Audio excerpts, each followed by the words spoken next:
नमस्कार साथियों, मैं मनीष भारती संस्कृति आईएएस प्लेटफॉर्म पर आप सभी का स्वागत करता हूं।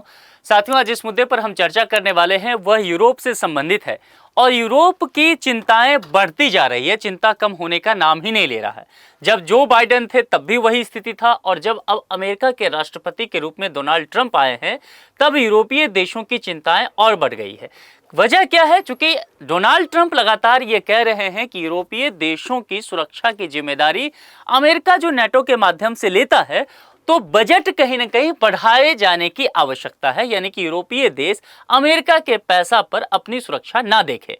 ट्रंप लगातार ये कह चुके हैं और ट्रंप यहां तक धमकी दे चुके हैं कि अगर यूरोपीय देश अपने बजट को नेटो में नहीं बढ़ाते हैं तो अमेरिका नेटो से अपने आप को बाहर कर सकता है। समझ लीजिए, जबकि पूरी तरह से एक ये सैन्य संगठन है और लगभग कह सकते हैं अमेरिका के नेतृत्व में ही चलता है। हाँ, ये भी एक सच्चाई निश्चित तौर पर हम सभी समझते हैं कि यूरोपीय देश लंबे समय से कह सकते हैं द्वितीय विश्व युद्ध के बाद ही अपनी सुरक्षा के लिए कहीं न कहीं अमेरिका पर निर्भर होता हुआ आया है और जिसका खामियाजा यूरोप को भुगतना ही पड़ा है। चाहे वो तब जब रसिया ने क्रीमिया को ले लिया था या फिर तब जब आप जानते हैं कि 4.5 साल पिछले जो हैं वह यूक्रेन का रूस के साथ युद्ध में चला गया और ना चाहते हुए भी पूरा यूरोप उसमें उलझा हुआ है। अब इन्हीं सब चीज़ों को लेकर के एक बातें चल रही है कि क्या अब वो वक्त आ गया है कि यूरोपीय देश मिलकर के अपनी एक अलग सेना बना ले।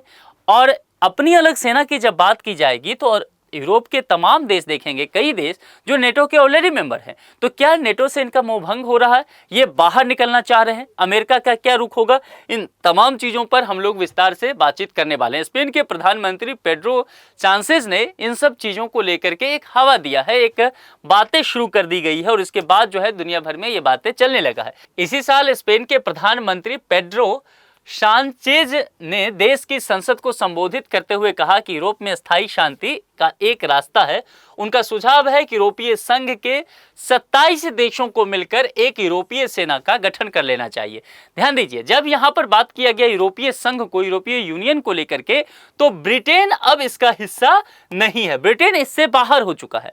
तो यह भी देखना दिलचस्प होगा कि क्या अगर यूरोपीय यूनियन कल को अपनी सेना बना लेती है, ये 27 देश मिलकर के एक सेना का गठन कर लेती है, तो फिर ब्रिटेन का क्या होगा? और यह भी समझना पड़ेगा कि नेटो की जो सेना पहले से वहां अस्तित्व में है, जिसमें यूरोपीय और देश हैं और अमेरिका दोनों के अलावा गैर यूरोपीय देश भी उसमें शामिल हैं, तो फिर उसके भविष्य को लेकर के क्या होगा? लेकिन देखिए, इस बात तो तय है कि यूरोप पर खतरे का बादल लगातार मंडरा रहा है और इसी बात ने इस यूरोप के देशों को डर दिया है और अब उनको अपने सहयोगी खास करके अमेरिका को लेकर के देखा जाए तो बहुत हद तक भरोसा रह नहीं गया है। इसीलिए यूरोप के नेता इस कंडीशन को समझने लगे हैं और कहीं ना कहीं एक अलग गुट बनाने की बात करने लगे हैं।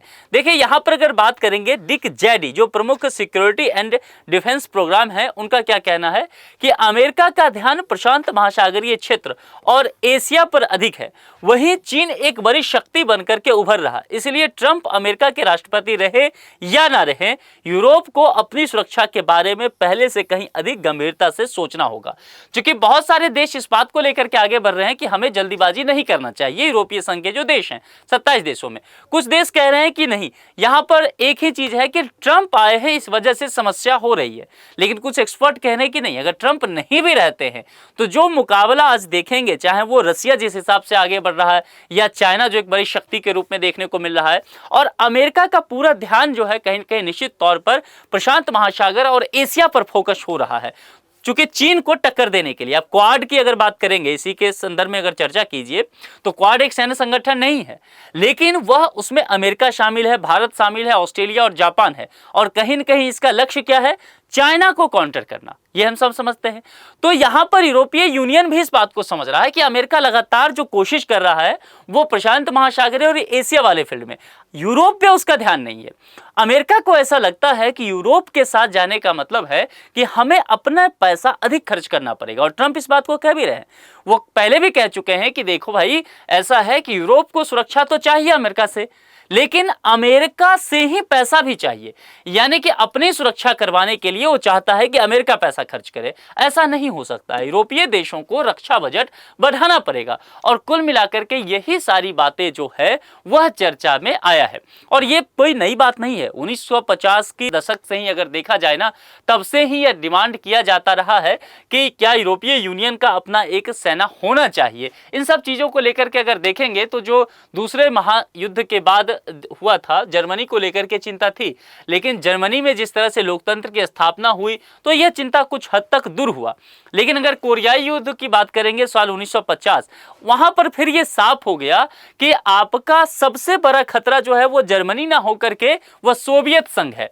और एक समय में कह सकते हैं कि यूरोपीय देशों को लगा कि एक संयुक्त सेना होना चाहिए कि सोवियत संघ से कहीं ना कहीं जो है वह एक टक्कर लिया जा सके। यूरोपीय डिफेंस कम्युनिटी नाम भी दिया गया उस समय, जिसमें लग्जमबर्ग, पश्चिम जर्मनी, फ्रांस, बेल्जियम, नीदरलैंड और इटली ने इसकी स्थापना की थी। एक संधि हुआ था, उस संधि पर हस्ताक्षर किए, है ना। लेकिन यहां पर देखेंगे फ्रांस की संसद ने इस प्रस्ताव को फिर उस समय खारिज कर दिया था और यह महत्वाकांक्षी योजना फिर उसी साल देखेंगे विफल भी हो गया था। उसके बाद अगर देखा जाए उसी समय के लगभग आसपास में साल 1949 में नेटो की स्थापना का जो है इस योजना पर कहीं न कहीं असर पड़ा। उसके शुरुआती सदस्यों में अमेरिका और कनाडा प्रमुख देश थे। 1980 के दशक में सोवियत संघ से निश्चित तौर पर खतरा कम हो गया। कोल्ड वार के समय की बात की जा रही है और 90 के दशक में जाते जाते देखा गया कि चलो स्थिति कुछ हद तक जो है वो सही है, चूंकि सोवियत संघ का विघटन होता है और अमेरिका केवल एक बड़ी शक्ति के रूप में निकल करके सामने आता है। लेकिन समय के साथ जो है स्थिति फिर से बदल रहा है।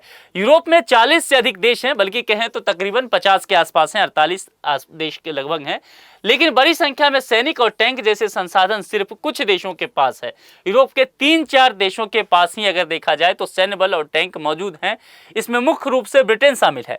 लेकिन ब्रिटेन की अगर चर्चा करेंगे तो मैंने पहले भी कहा कि ब्रिटेन जो है अब यूरोपीय यूनियन का हिस्सा नहीं है, ब्रेग्जिट पहले ही हो चुका है, तो यहाँ पर यूरोपीय संघ का ये हिस्सा नहीं है। तो इसमें फ्रांस, जर्मनी और पोलैंड के पास प्रमुख सैन्य संसाधन है। हाँ, यहाँ पर एक बात किया जाएगा, जो यूरोपीय देश हैं उसमें अगर देखा जाए तो ब्रिटेन और फ्रांस ये दो ऐसे देश हैं जिसके पास परमाणु हथियार पहले से है, परमाणु हथियार संपन्न है। अब यहाँ पर देखेंगे डॉक्टर यूलरिके फ्रैंकी जो वरिष्ठ रिसर्चर हैं यूरोपीय काउंसिल ऑन फॉरेन रिलेशंस को लेकर के, उनका क्या कहना है कि अगर यूरोपीय संघ के किसी देश पर हमला होता है तो बहुत कुछ इस बात पर निर्भर करेगा कि उसका स्वरूप क्या है और उसी के हिसाब से सदस्य देश कदम उठाएंगे। जैसे कि ऐसे समझिए, नेटो पर यदि अटैक होता है तो नेटो का यह प्रावधान है कि अगर एक देश पर किसी ने अटैक किया तो यह माना जाएगा कि जो भी उसके मेंबर देश हैं उस सभी पे अटैक हुआ है, वो मिलकर के उसका मुकाबला करेंगे। यहीं पर कहा जा रहा है कि एक्सपर्ट के द्वारा कि यदि यूरोपीय संघ अपनी सेना बनाती है तो आगे चलकर के ये समझना होगा कि आप उसका स्वरूप क्या रखते हैं। क्या वो नेटो जैसा ही रखते हैं और नेटो जैसा रखते हैं कि एक देश पर किसी ने आक्रमण किया तो आप सभी उसका जवाब देंगे, तो फिर इस बात की क्या गारंटी है कि जो हसर अभी नेटो का हो रहा है वही आगे चल करके ना हो। यानी कि वो अमेरिका वाली वही इशू ट्रम्प वाली कि बजट एक देश दे रहा है, उसका फायदा सभी ले रहा है और यूरोप के तमाम देश इस कंडीशन में भी हैं ही नहीं कि अपनी रक्षा बजट को बढ़ा सके, चाहे वो स्पेन हो, इटली हो, फ्रांस हो। नेटो में रक्षा बजट बढ़ाने को लेकर के उन्होंने पहले से इनकार कर दिया। अभी तो मीटिंग खत्म हुआ उन लोग का, लेकिन स्थिति स्पष्ट नहीं हुआ। तो इस बात को लेकर के देखेंगे ना यूरोपीय देश, जो अगर उदाहरण के स्वरूप में अगर देखें आप, जो यूक्रेन के साथ रशिया का युद्ध हुआ तो अमेरिका सबसे ज्यादा मदद किया है यूक्रेन का, दूसरे नंबर पे जर्मनी आता है। लेकिन देखेंगे तो बाकी यूरोपीय देश बहुत पीछे है। जो अगर सपोर्ट कर भी रहे हैं कुछ यूरोपीय देश तो अपने पास कुछ हथियार पर्याप्त मात्रा में रख करके यूक्रेन को हथियार दे रहे हैं और कहीं न कहीं ये माना जा रहा है कि इस वजह से यूक्रेन सही से रशिया का मुकाबला करता हुआ नहीं दिख रहा है, वो पिछड़ रहा है। तो यूरोपीय देशों को कहीं न कहीं एक चिंता यहाँ पर उभर करके सामने आया है। बेल्जियम की गेट यूनिवर्सिटी के प्रोफेसर है डॉक्टर स्वेन विस्कॉप, उनका कहना है कि वर्तमान में यूरोप के अधिकांश देशों ने अपने रक्षा बजट में बढ़ोतरी की है और देखा जाए यूरोपीय संघ, यूरोपीय यूनियन की बात करेंगे तो उसने भी अपने रक्षा उद्योग में निवेश बढ़ा दिया है। लेकिन शीत युद्ध की समाप्ति के बाद पश्चिमी यूरोप के देशों ने अपने रक्षा खर्च में कटौती कर दिया था और कई देशों में अगर देखा जाए जो पश्चिमी यूरोपीय देश हैं ये घट कर के जीडीपी के अकॉर्डिंग देखा जाए तो केवल 1% तक ही रह गया है।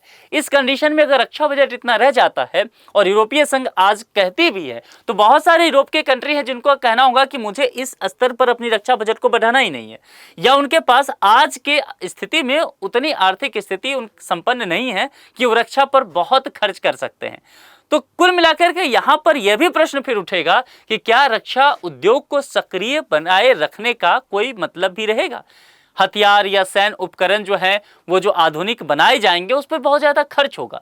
तो क्या यूरोपीय यूनियन के जो 27 देश हैं उस खर्च को उठाना चाहेंगे? ब्रिटेन, जिसकी खुद की अर्थव्यवस्था के हालात बेहद खराब हैं, क्या वो ब्रिटेन चाहेगा कि इस मामले में इतना पैसा वो दे? इन सब चीज़ों को लेकर के बातें की जा रही है।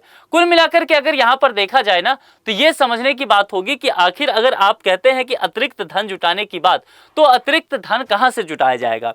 और जैसा कि आप जानते हैं, नेटो की स्थापना जो है 1949 में वॉशिंगटन डीसी में हुआ। जब ये हुआ था तब निश्चित तौर पर कहा गया कि यूरोपीय देश अब इससे सुरक्षित हो जाएंगे, कहीं न कहीं अमेरिका उसका मदद करेगा, अमेरिका के लिहाज से सब बातें किया गया।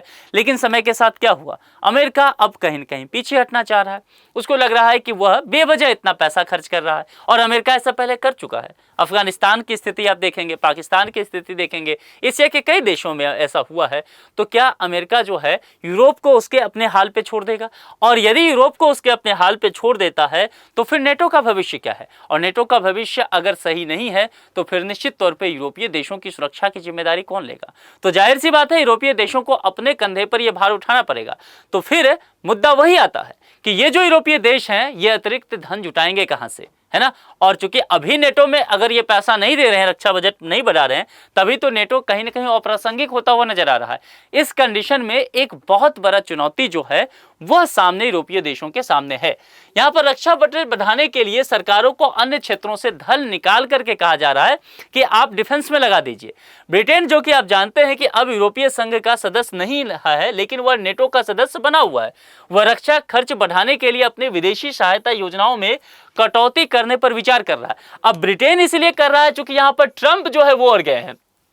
ट्रंप का कहना है कि नहीं, आपको बजट बढ़ानी ही पड़ेगी, नेटो में आपको अपना पैसा देना पड़ेगा। क्योंकि इन तमाम देशों का अगर देखें ना, जोड़ करके भी वो 5% के आसपास नेटो का खर्चा नहीं जा रहा है।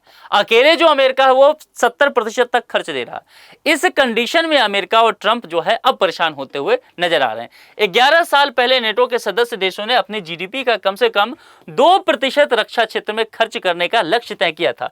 नेटो के अनुसार इसके 32 में से 23 सदस्य देश इस लक्ष्य को हासिल कर चुके हैं, लेकिन बाकी सदस्य जो हैं वो अभी इससे बहुत पीछे हैं। और वो बाकी सदस्य में देखा जाए तो अधिकांशतः वो यूरोपीय संघ के हैं, यूरोप के हैं।